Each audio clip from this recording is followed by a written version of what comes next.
ஓம் நம சிவாய நமக. தென்னாடுடைய சிவனே போற்றி, எந்நாட்டவர்க்கும் இறைவா போற்றி. சிவ வழிபாடு. சிவபெருமானை வழிபாடு செய்கின்ற அனைவருமே பார்க்க வேண்டிய ஒரு பதிவு தான். சிவனை வழிபடும் பொழுது இந்த மாதிரியான தவறுகளை நம்ம செய்யக்கூடாது. சிவபெருமானை அடைவதற்கு சரணாகதி ஒன்றேதான் முறையான ஒரு வழியாகும். அவரை சரணடைபவர்கள் வாழ்வில் எல்லா நலன்களும் பலன்களையும் நமக்கு கொடுத்து வெற்றிகரமான ஒரு வாழ்க்கையை நமக்கு வாழ வைப்பார். அப்படிங்கிறது தான் செல்வத்திற்கு அதிபதியான கடவுள்களாக திகழக்கூடியவர்கள் மகாலட்சுமி தேவி. அதுக்கப்புறம் குபேர பகவான். குபேரரை நம்ம எல்லாருக்குமே தெரியும். அவர்கிட்ட தான் பாத்தீங்கன்னா அளவு கடந்த அந்த செல்வங்கள் எல்லாமே இருக்கு. ஆனா அவர்கிட்ட அந்த அளவு கடந்த செல்வங்கள் இருந்தாலும் அவருக்கு அந்த லட்சாதிபதியான பதவியை கொடுத்தவர் சிவபெருமான் தான். ஒரு தடவை இராவணன் தன்னுடைய சகோதரரான இராவணன் கிட்ட தன்னுடைய செல்வ பலங்கள் எல்லாத்தையுமே இழந்து அதற்கப்புறம் பூமிக்கு வந்து சிவபெருமானுக்கு ஒரு கோவில் கட்டி வழிபாடு செஞ்சிருக்கார். அதற்கப்புறம் அவர் இழந்த செல்வத்தை எல்லாமே பாத்தீங்கன்னா சிவபெருமான் திரும்ப அவரிடமே மீட்டு கொடுத்தார். அப்ப செல்வத்திற்கு அதிபதியாக இருக்கக்கூடிய குபேரருக்கே செல்வ பலங்களை வாரி வழங்கியவர் சிவபெருமான் தான். அவரை எந்த அளவிற்கு நம்ம வழிபாடு செய்கிறோமோ, முறைப்படி வழிபாடு செய்கிறோமோ, அவர் நினைச்சால் நம்மளுடைய வாழ்க்கையை கட்டாயம் மாற்ற முடியும். அப்படிங்கிறது சிவபெருமான் நினைத்தால் ஆக்கவும் முடியும், அழிக்கவும் முடியும். ஒருவரை ஒன்றும் இல்லாதவர்களாக ஆக்கவும் முடியும், செல்வந்தராக மாற்றவும் முடியும். ஈசனை எப்படி வழிபடுவது என்பதை பற்றின ஆன்மீகம் சார்ந்த பதிவு தான் நாம் இன்றைக்கு தெரிந்து கொள்ள போகிறோம். சிவ வழிபாடு செய்யறவங்க இந்த பதிவை முழுவதுமாக பாருங்க. கட்டாயம் உங்களுடைய வாழ்க்கையில பாத்தீங்கன்னா நல்ல மாற்றத்தை சிவபெருமான் கொண்டு வருவார். அப்படிங்கிறது தான் நிதர்சனமான உண்மை.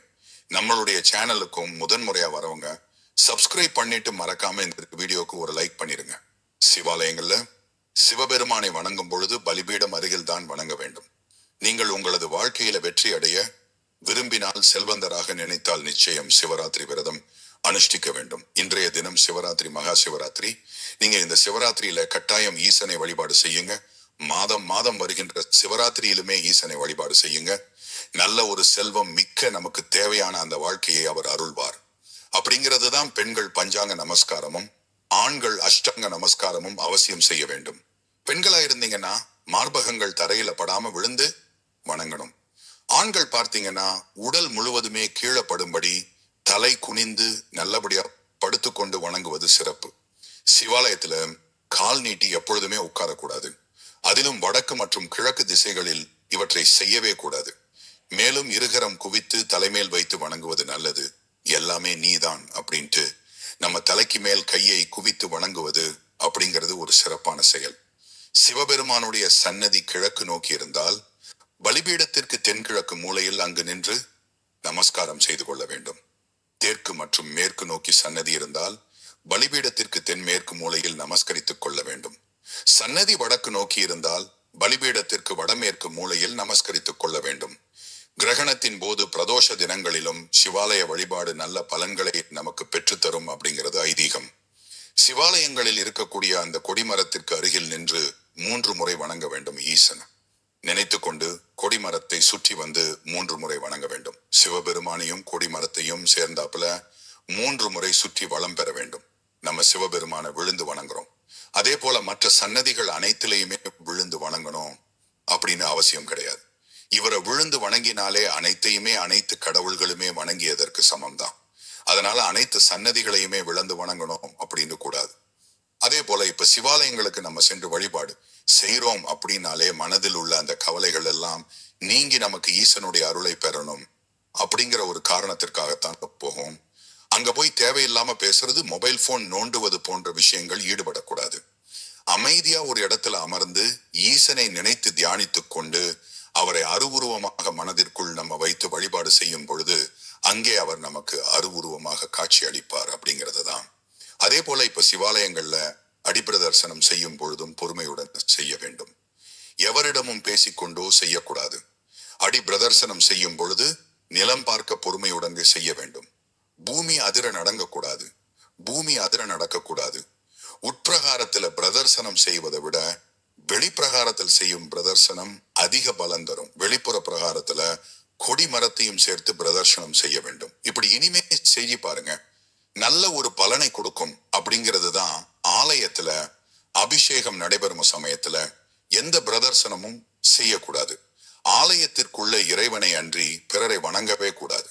அதாவது இப்ப நம்ம ஆலயத்திற்கு போனோம், நமக்கு மேல நமக்கு முக்கியமான யார் வந்தாலும் சரி, அந்த இடத்துல இறைவன் மட்டும்தான் பெரியவர். அதை தவிர்த்து யார் காலையும் நம்ம விழுந்து அந்த இடத்துல வணங்கக்கூடாது. அதை கட்டாயம் நன்றாக தெரிந்து கொள்ளுங்கள். அபிஷேகம் நடைபெறும் சமயத்துல அபிஷேகத்தை தவிர வேற எந்த செயல்களிலுமே ஈடுபடக்கூடாது. அபிஷேகம் நடக்குதுன்னா, சன்னதியில ஈசனுக்கு அபிஷேகம் நடக்குதுன்னா, அதை பார்ப்பதை தவிர மற்றவர்கள் நமக்கு வேற எந்த வேலையும் இருக்கக்கூடாது. அதை கண்குளிரா பார்த்து அவரை தரிசித்து அந்த அருளை நம்ம பெறணும். அதை தவிர்த்து பாத்தீங்கன்னா, தேவையில்லாத விஷயங்களில் ஈடுபடுவது அப்படிங்கிறது நமக்கு அந்த பலனை பெறவிடா செய்யாமல் போய்விடும். வெளியேறும் பொழுது, நம்ம கோவில்ல இருந்து வெளியேறும் பொழுது கொடிமரம் அருகில் ஒரு முறை நமஸ்கரித்து விட வேண்டும். கோவில்ல இருந்து வெளியே போகும் பொழுது ஒரு முறை ஈசனை பின்னாடி இருந்தே பார்த்த மாதிரி அப்படியே நம்ம வழிபாடு செய்து விட்டே போறது நல்ல ஒரு தரிசனமான ஒரு செயலாக இருக்கும். அதே போல கோபுர தரிசனத்தை நம்ம மறந்துட்டோம் பார்த்தீங்களா? கோபுர தரிசனம் கோடி புண்ணியத்தை தரும். நீங்க ஒரு இடத்துக்கு அவசரமா போறீங்க, அந்த இடத்துல நீங்க ஆலயத்தை பார்க்கிறீங்க, அந்த இடத்துல கோபுரத்தை இருக்குதுன்னா அந்த இடத்துல இறங்கி செருப்பை கழட்டிட்டு ஒரு நிமிஷம் கோபுரத்தை அண்ணாந்து பார்த்து இறைவனை நினைத்து தரிசனம் செய்வது அப்படிங்கிறதே உங்களுக்கு நல்ல பலன்களை கொடுக்கும். சிவானந்தலரி என்னும் நூல் பார்வதி தேவியுடன் இருக்கும். சிவபெருமானை வழிபடுபவர்களுக்கு பிறவி பயனடைவார்கள் அப்படிங்கிறது ஒரு சாஸ்திர குறிப்பு. அதாவது சிவனும் பார்வதியும் சேர்ந்து இருக்கிற மாதிரி அந்த விக்கிரகங்களை வழிபாடு செய்வது அப்படிங்கிறது நமக்கு பிறவி பயனடைய எளிதில் வழிவகை செய்யும் அப்படிங்கிறது. நெய் அல்லது நல்லெண்ணெய் தீபம் ஏற்றினால் நினைத்ததெல்லாம் நடக்கும். ஆரோக்கியத்தில் இருக்கும் பிரச்சனைகள் தீர சிவபெருமான் இழுப்பை எண்ணெய் காரிய சித்தியாகும் அப்படிங்கிறது. செல்வம் பெருகும்.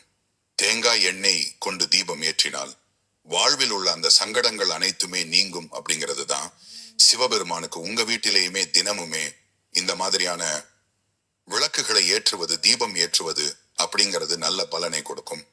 அதே போல உட்பிரகாரத்தில் வழிபடும் பொழுது வலது பக்கம் நின்று வழிபட வேண்டும். பங்குனி உத்திரம் தினத்தன்று சிவனை வழிபட்டால் சகல செல்வங்களும் கிடைக்கும். சிவனுக்குரிய மலர்கள் கொண்டு அர்ச்சனை செய்தால் செல்வம் பலம் மிகுதியாகும். ஈசன் விரும்பும் எருக்கம்பூ, அருகம்புல், திருநீர், ஊமத்தை போன்றவற்றை அளிப்பதால் குபேர யோகம் நமக்கு கிடைக்கப்பெறும். இந்த பொருட்கள் எல்லாமே நம்ம சிவன் கோயிலுக்கு தானமாக வழங்குவது நல்ல ஒரு பலனை கொடுக்கும். இதெல்லாம் சிவனுக்கு நம்ம வாங்கி அங்க அர்ச்சனை செய்வது அப்படிங்கிறது நமக்கு குபேர யோகம் கிடைப்பதற்கு ஒரு வழிவகை செய்யும் அப்படிங்கிறது தான் நிதர்சனமான உண்மை. திருமணமாகி குழந்தை வரம் இல்லாதவர்கள் தம்பதியர்கள் வியாழக்கிழமை அன்று மாலை 5 முதல் 7 மணிக்குள்ளாக ஏதோ ஒரு சிவாலயம் சென்று தட்சிணாமூர்த்தி அஷ்டகம் என்பது 9 முறை அதை வாசிப்பதனால் நல்லது உண்டாகும். நீங்க நெட்ல கூட வரும். அந்த அஷ்டகத்தை எடுத்து சிவாலயத்தில் ஒரு இடத்துல அமர்ந்து 9 முறை வாசிப்பது அப்படிங்கிறதே நல்ல ஒரு பலனை கொடுக்கும். உலகில் உள்ள அனைத்து உயிர்களையும் காக்கும் பொருட்டு சிவன் மேனியில் சந்தனத்துடன் கஸ்தூரி, மஞ்சள், கோரோசனை, குங்குமம் பூ மற்றும் பச்சை கற்பூரம் ஆகியவற்றை கலந்து காப்பு அணிவிக்கிறார்கள். இக்கோலத்தை தரிசிப்பவர்களுக்கு கோடி வருடம் சிவலோக பதவி கிடைக்கும் என்று கூறப்படுகிறது. சிவபெருமானுடைய இருப்பிடத்துல சிவன் வசிக்கின்ற அந்த இடத்துல நமக்கு சிவ பதவி கிடைக்கணும்னா இந்த ஒரு செயலை நம்ம தரிசிப்பது அப்படிங்கிறது நல்ல ஒரு பலனை கொடுக்கக்கூடும். பல்வேறு புஷ்பங்கள் மற்றும் நீர் கொண்டு ஈசனை வழிபடுவதால் மன அமைதி கிடைக்கும். மன இறுக்கம் தளர்ந்துவிடும். சிவாலய திருப்பணிகளில் உங்களால் முடிந்த உதவிகளை செய்வதன் மூலம் உங்கள் சந்ததியினரே பலமாக வாழ்வார்கள். சிவன் சொத்திற்கு ஆசைப்படுபவர்கள் குலம் மொத்தமாக நாசமடைவது போல் நீங்கள் செய்யும் சிறு உதவியும் குலம் தலைக்க உதவும் அப்படிங்கிறது. சிவனுக்காக நம்ம கொடுத்த பொருட்கள் எதுவாக இருந்தாலும் அது நம்மளுடைய குலத்தை தலைக்க செய்யும். அவரிடமிருந்து எதையுமே நம்ம அபகரிக்கணும்னு நினைக்க கூடாது. அது எல்லாமே நமக்கு நம்மளுடைய குலத்தையே கெடுத்து விடக்கூடிய ஒரு மாதமாக மாறிவிடும். சிவனுக்கு சாற்றிய வில்வத்தை 1 மாத காலத்திற்கு நீரில் கழுவி விட்டு மீண்டும் உபயோகம் செய்யலாம். சதபத்திரம், தாமரை வில்வம் இவற்றை அர்ச்சனை செய்பவர்களுக்கு பெரும் செல்வம் கிட்டும். ஜாதி மலர், அரளி, அத்தி, முல்லை நிலோத்துபவம் இவைகளை வைத்து அர்ச்சனை செய்பவர்களுக்கு சகல வளங்களும் நிறைந்து காணப்படும். ஒரே ஒரு கொன்றை மலரை ஈசனுக்கு சாத்துபவர்களுக்கு பிறருக்கரிய பாக்கியங்கள் கிட்டும். சகல தோஷங்களும் நீங்க வில்வத்தால் அர்ச்சனை செய்ய வேண்டும். வில்வ அர்ச்சனை செய்யும் பொழுது அந்த இலையின் பின்பக்க நரம்பு இறைவனின் திருமேனி மீது படும்படி செய்ய வேண்டும். இப்படி சிவபெருமானை வழிபாடு செய்வதற்கென்று பல விஷயங்கள் இருக்கின்றது. பல வகையான வழிபாடு முறைகள் இருக்கின்றது. அது எல்லா எல்லாமே நம்ம இன்றைய பதிவுல தெரிந்து கொண்டோம். உங்களுக்கு எந்த மாதிரியான பலன் கிடைக்கணுமோ அந்த பலனை எதிர்பார்த்து இந்த வழிபாடை முழு நம்பிக்கையோடு ஈசனை நினைத்து செய்து வாருங்கள். நல்லதே நடக்கும் அப்படிங்கிறது தான் நிதர்சனமான உண்மை. எப்போது சிவன் கோயிலுக்கு போனாலும் இந்த மாதிரியான வழிபாடு முறைகளை நீங்க மேற்கொண்டு பாருங்க. அவர் நமக்கு நல்ல வகையான வாழ்க்கையை மாற்றி கொடுப்பார் அப்படிங்கிறது தான் நிதர்சனமான உண்மை. சிவனை வழிபாடு செய்யணும் அப்படிங்கிறது நம்ம தெரிந்து கொண்டோம். ஆனால் சிவனை வழிபாடு செய்வதற்கு முன்னாடி சில தவறான விஷயங்கள் காரியங்கள்ல நம்ம ஈடுபடுவோம். சிவபக்தர்கள் செய்யக்கூடாத சில தவறுகளையும் இந்த பதிவுல நம்ம தொடர்ந்து காணலாம். நம்ம சிவனை வழிபடுறோம், சிவத்துக்குள்ள ஐக்கியமாகிறோம். பிறவான நிலை அடையணும்னா இந்த விதிகளை பின்பற்றினால் மட்டும்தான் நம்ம வாழ்க்கையில ஒரு தெளிவு கிடைக்கும். யாரை பார்த்துமே நம்ம மோகம் கொள்ளக்கூடாது. இப்போ ஒருத்தருக்கு திருமணம் ஆகுதுன்னா அந்த திருமண பந்தத்துல அவர் எப்படி பயணிக்கிறார் அப்படிங்கிறது தான் அந்த இல்லற வாழ்க்கையில இருக்கிற சுகம். ஆனா அவர்களுக்கென்று ஒரு சுகத்தை தேடி அந்த இருக்கின்றதை விட்டுட்டு வேறொரு பெண்களின் மீது நம்ம மோகம் கொள்ளும் போது நம்மளுக்கு இறைவனோட அருள் எப்பொழுதுமே இருக்காது. ஏன்னா இயற்கையாகவே இறைவனோட நிச்சயப்படி நம்மளுக்கு திருமணம் நடப்பது வேறு. ஆனால் அதையும் தாண்டி நம்ம வேறொரு பெண்கள் மீது சபலம் கொண்டிருக்கும் பொழுது நமக்குள்ள இருக்கின்ற அந்த இறைவன் வெளிப்படவே மாட்டார். இப்ப எப்பொழுதுமே மாற்று பெண்களிடம் அந்த பெண் ஆசை அப்படிங்கிறது கொள்ளாம இருக்கணும். அந்த காமம் அப்படிங்கிறது உங்களுக்கு எப்பொழுதுமே கட்டுப்படுத்த முடியாத அளவுக்கு தான் இருக்கும். அதை கட்டுக்குள் கொண்டு வர இறைவனை எப்பொழுதுமே நம்ம வணங்கி கொண்டே இருக்கணும். யாரை பார்த்தாலுமே இப்ப உள்ள காலகட்டத்துல பார்த்தீங்கன்னா நிறைய சபலங்கள் ஏற்பட்டு கொண்டுதான் இருக்கின்றனர். ஏன்னா இப்ப உள்ள காலமும் மாறிக்கொண்டு வருவது ரொம்ப மோசமான நிலையாகத்தான் இருக்கின்றது. அப்ப அந்த நிலையெல்லாம் நம்ம தவிர்த்து எப்படி ஒழுக்கத்தோடு வாழணும் அப்படிங்கிறத நமக்குள்ளேயே நாமளே ஏற்படுத்தி கொள்ளணும். அடுத்தவர்களை என்றைக்குமே நம்ம சிந்தித்து கொண்டு வாழக்கூடாது. அவன் அப்படி பண்றான், அவனுக்கு ஒண்ணுமே நடக்கலையே, அப்ப நம்ம பண்ணுவோம் அப்படின்னு நம்ம இறங்குவோம். அதற்கான விளைவுகள் நம்மளுக்கு அப்ப கிடைக்கலனாலும் என்றோ ஒரு நாள் நம்மளை சேரத்தான் செய்யும். அது அந்த நேரத்துல நமக்கு நல்லதாக இருந்தாலும் பிற்காலத்திலேயோ இல்ல அடுத்த ஒரு பிறவியிலேயோ நம்ம எடுக்கும் பொழுது அதனுடைய விளைவுகளை நம்ம அனுபவித்துதான் ஆகணும். பிறவி பிணியிலிருந்து வெளிப்படுவதற்காக தான் ஞானிகளும் சித்தர்களும் மகான்களும் அவர்கள் இப்ப இருக்கின்ற அந்த நிலை எல்லாத்தையுமே வெறுத்து உடலை ஒரு பொருட்டாவே மதிக்க மாட்டாங்க. அவர்களுக்குள் இருக்கின்ற அந்த உயிராக இருக்கின்ற சிவத்தை தான் அவர்கள் பெரிதாக நினைத்து வாழ்வார்கள். அப்ப அந்த உடலானது எதற்காக அவர்கள் பயன்படுத்துவார்கள் என்றால் இறைவனை மனதார நினைப்பதற்கு மட்டுமே. ஏன்னா இந்த உடலானது நம்மளுக்கு பல்வேறு வழிகளில் பயன்படுகிறது. நம்ம இந்த வாழ்க்கை வாழ்வதற்கும் மனித வாழ்க்கை வாழ்வதற்கும் ஆன்மீகத்துல இறைவனை தேடுவதற்கும் இரண்டு வழிகள்ல இன்றைய உடலானது நம்மளுக்கு பயன்படுகிறது. அதை ஒவ்வொருவரும் எப்படி எப்படி பயன்படுத்துகிறார்கள் அப்படிங்கிறது தான் நம்மளுக்கான இந்த வாழ்க்கையில் இருக்கின்ற ஒரு பெரிய சவாலாக இருக்கின்றது. முற்றிலும் உணர்ந்தவர்கள் எல்லாத்தையுமே இப்ப மகான்களாக சித்தர்களாக ஞானிகளாக இருப்பவர்கள் எல்லாம் முன்பு நம்மை போல் வாழ்ந்தவர்கள் தான். அந்த வாழ்க்கையிலிருந்து இந்த வாழ்க்கை அப்படிங்கிறது நமக்கு பிறப்பு இறப்பு, சாப்பிடுறோம், தூங்குறோம், வேலைக்கு போறோம், இப்படியே வாழ்க்கையில ரொட்டேஷனா இருக்குது. அப்ப பிறந்து பிறந்து மடிந்து மடிந்து இந்த சுழற்சிகளே இருக்கக்கூடாது அப்படிங்கிறதுக்காக அவர்கள் முற்றிலுமாக இதிலிருந்து நம்ம வெளிப்படணும் அப்படிங்கிறதுக்காக தான் அவர்கள் தனக்குள்ள இருக்கின்ற அந்த உயிரை உணர ஆரம்பிச்சார்கள். அப்ப இந்த உடலானது இருக்குது, இந்த உடலுக்கு இயங்குவதற்கு உள்ளுறுப்புகள் இருக்கு. ஆனால் இதற்கெல்லாம் தலைவனாக இருக்கின்றது எது அப்படிங்கிறதை அவர்கள் சிந்திக்க ஆரம்பித்த உடனே தான் அவர்களுக்குள் இருக்கின்ற அந்த சிவத்தை உணர ஆரம்பிச்சார்கள். இப்ப நிறைய பேருக்கு நம்ம என்னதான் காம ஆசைகளை வெளிப்படையா நம்ம விட்டுறணும் அப்படின்னு நினைச்சா கூட சில நேரங்கள்ல அதை நம்மளால விட முடியல அப்படின்னு நமக்குள்ள தோன்றும். ஏன்னா உடல்ல உயிர் இருக்கிற வரைக்கும் மனிதர்களுக்கு அந்த ஆசைகள் இருக்கத்தான் செய்யும். அப்பிறகு எப்படி ஞானிகளும் சித்தர்களும் அந்த நிலையை அடைஞ்சாங்க? அவர்களுக்கு அந்த எண்ணம் வராதா அப்படின்னு கேட்டீங்கன்னா, அவர்கள் ஆகாரம் உண்ணாமல் காற்றே உணவென வாழ்ந்து அவர்களுக்கு எப்பொழுதுமே மனிதனுடைய இருந்து அந்த நிலையிலிருந்து அவர்கள் வேறுபட்டு இருப்பார்கள். அவர்களுக்கென்று அந்த ஆசைகள் எல்லாம் வரக்கூடாது என்றுதான் அவர்கள் இருக்கிறது அப்படிங்கிறதே நமக்கு தெரியாது. நம்ம இருக்கிற ஏதாவது ஒரு இடத்துல சித்தர்களும் ஞானிகளும் வருவதை நம்ம பார்த்திருப்போமா? இங்க இருக்கின்ற சித்தர்கள் ஞானிகள் அப்படிங்கிறதெல்லாம் சும்மா கட்டுக்கதை தான். அவர்கள் பிழைப்புக்காக நடத்துகின்ற ஒரு வழியே தவிர இங்க இருக்கிறவர்கள் தான் உண்மையான சித்தர்கள் ஞானிகள் கிடையாது.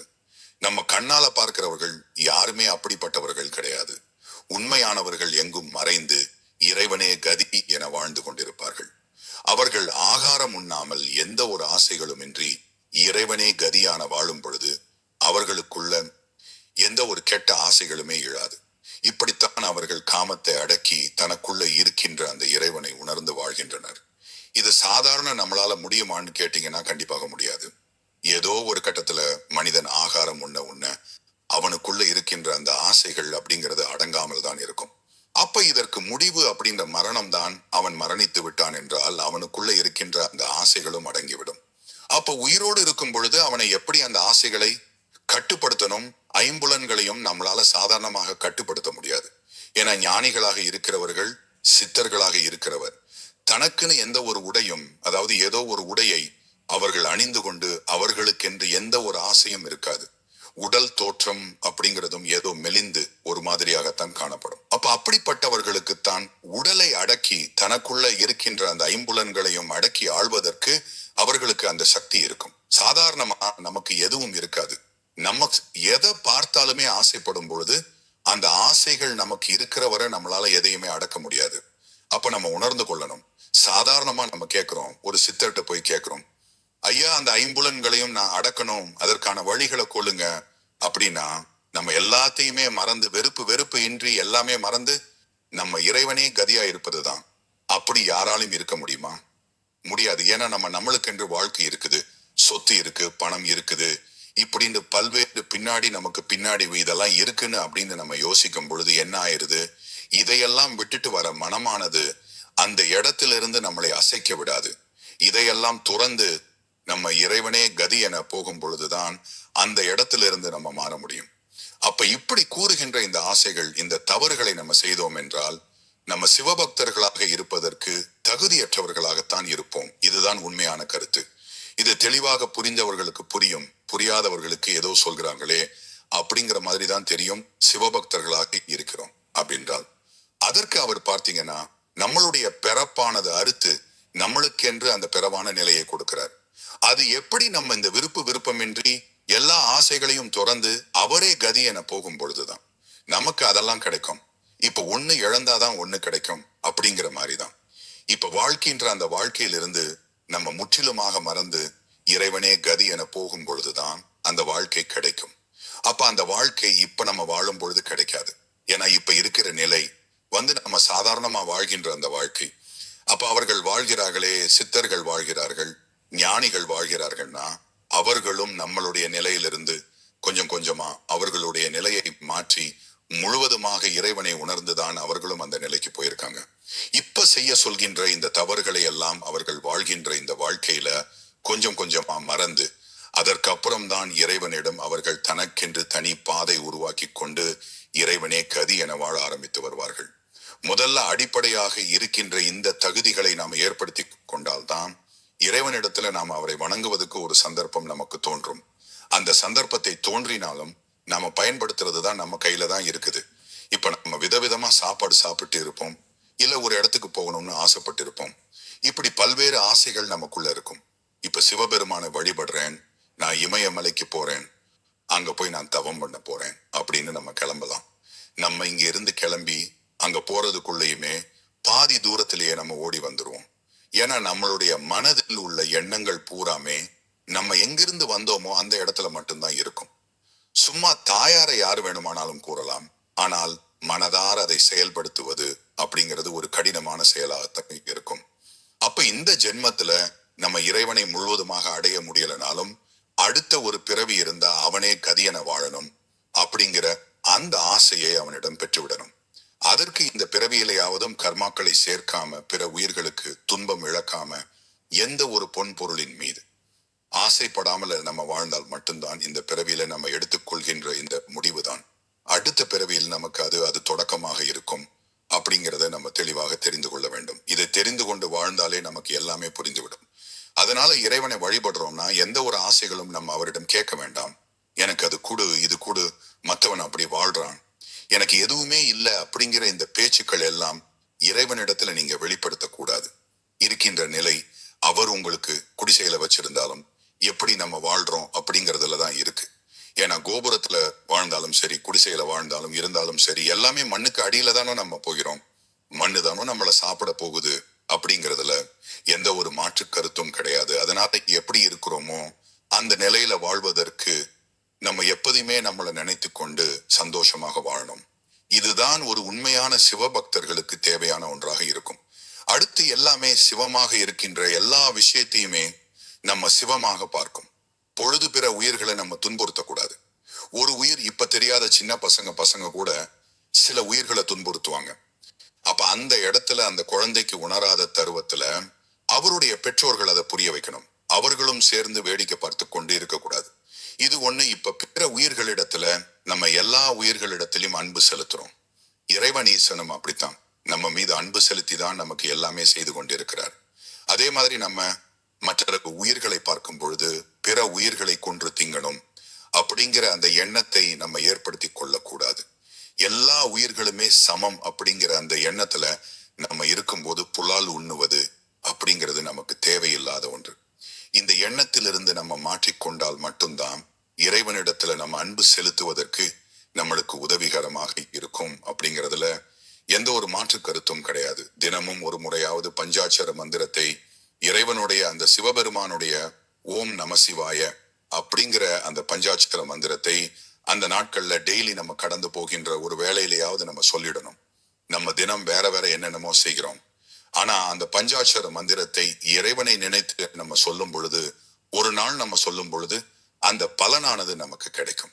இப்படியே தினமும் சொல்லிக்கொண்டே இருந்தோம்னா அது நமக்கு பழக்கமாயிரும். இறைவனிடத்திலும் அந்த மேன்மை நம்மளுக்கு பெருகிவிடும். ஏன்னா நம்ம ஒரு தொடக்கத்துல ஒரு விஷயமும் நமக்கு செய்யும் பொழுது அது கடினமாகத்தான் இருக்கும். ஆனா அதையே நம்ம பழக்கப்படுத்தி கொண்டோம் என்றால் அதற்கு அதனுடைய கஷ்டம் அப்படிங்கிறது நமக்கு தெரியாது. ஒரு இடத்துல நம்ம வேலைக்கு போனாலும் சரி, இறைவனிடத்துல நம்மளுக்கு பக்தி செலுத்தினாலும் சரி, முதல்ல நம்மளுக்கு ஒரு மாதிரியாகத்தான் இருக்கும், கஷ்டமாகத்தான் இருக்கும். ஆனால் அவர்கிட்டம் அந்த அன்பை பரிமாற நம்ம ஆரம்பித்து விட்டோம் என்றாலே அதற்கப்புறம் நம்மளால சொல்ல வார்த்தையே கிடையாது. அதற்கப்புறம் நடக்கின்ற அந்த அற்புதங்கள் எல்லாம் நம்ம உணர்ந்து கொள்ள முடியும். அதனால பஞ்சாட்சர மந்திரத்தை இறைவனுடைய அந்த திருநாமத்துக்கு சொல்வதற்கு நம்ம தவறக்கூடாது. தினமும் ஒரு முறையாவது சொல்லிவிடணும். இல்ல என்னால எப்ப நிறைய முறை சொல்ல முடியும்னா 108 முறை கூட நீங்க சொல்லிக் கொள்ளலாம். அது மாதிரி கெட்ட சிந்தனைகளை உங்களுக்குள்ள ஏற்படுத்தி கொள்ளாதீர்கள்.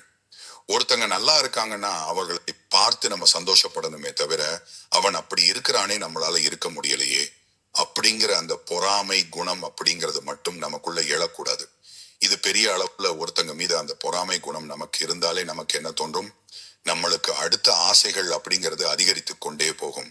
அவனை விட நம்ம மேன்மை அடையணும், என்ன பண்ணணும்னு நம்ம யோசிக்கும் பொழுது தவறான பாதைகளுக்கு கூட போறதுக்கு நம்மளுக்கு அந்த இடத்துல வழி வைக்கும். அதனால என்றைக்குமே அனைவருமே நலமுடன் இருக்கணும் அப்படின்னு நம்ம நினைத்தால் இறைவன் நம்மளை என்றைக்குமே நலமோடு வைத்திருப்பார். நம்ம சுயநலமாக வாழும் பொழுது இறைவனும் நம்மிடத்துல அந்த சுயநலத்தின் காரணமாக நம்மளுக்கு எப்பொழுதுமே அந்த இறைநிலையை பெற முடியாத மாதிரிதான் நம்ம இருப்போம். அதனால பிற உயிர்களையும் தான் வாழ்கின்ற அந்த வாழ்க்கை மாதிரியே நினைக்கணும். நாம் மட்டும் நல்லா இருக்கணும் அப்படின்னு நினைச்சோம் என்றால் நமக்கு எதுவுமே நல்லபடியா நடக்காது. அதை மட்டும் நம்ம தெளிவா தெரிந்து கொள்ள வேண்டும். சிவபக்தர்களாக நம்ம இருக்கின்ற பட்சத்துல இந்த தவறுகளை நம்ம முற்றிலுமே செய்யக்கூடாது. அதுதான் நமக்கு வாழ்க்கையில அவருடைய வழியில பயணிப்பதற்கு, மேன்மை அடைவதற்கு உதவிகரமாக இருக்கும். நம்ம மனிதர்களாக வாழ்கிறோம் என்றாலே நம்ம மனிதனாக வாழவில்லை.